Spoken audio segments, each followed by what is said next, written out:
kasi standard AFR na ng ECU yan. Kung Okay tawagin po. is towing. Target AFR ng stock ECU. 14. Tingnan mo to, sir. Pag nirep ko to 12, di ba? Diba? Pataas. Di ba babad to? Babaling na 14.7 yan. Nakabalik niya lang talaga. Tapos towing. Kaya pag nakababad ka, magdilim ka. Kasi Okay. babalik niya yung ECU. Okay po. Dahil yun naaamoy ng auto sensor dito. Mali. So, pag naka-steady lang ako na rev, nakaganon. Yun pala mas okay. Tipid. Kung makikita nyo, pinakaunang try, 6.3. Tapos pinakadulo, yun yung pinaka-latest, 17.2. So, parang nagparitsyon tayo dito. Ayan, nandyan yung save data natin. Pero pagka nagkarga ka, sir, di ko na magagamit. Back to zero ko. Kung sakali, kung magre-retune lang ako, ano bang mga indication para mag-retune ako?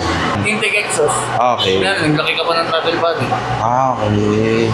So, yun yung mga time or yun yung mga indication na kailangan ko magpa-retune. Okay din, sir. Basic.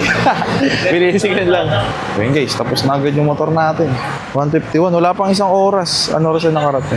110. Ibig sabihin nun, mabait si Dabi. Ayun guys, testingin natin tong motor after ma-remap.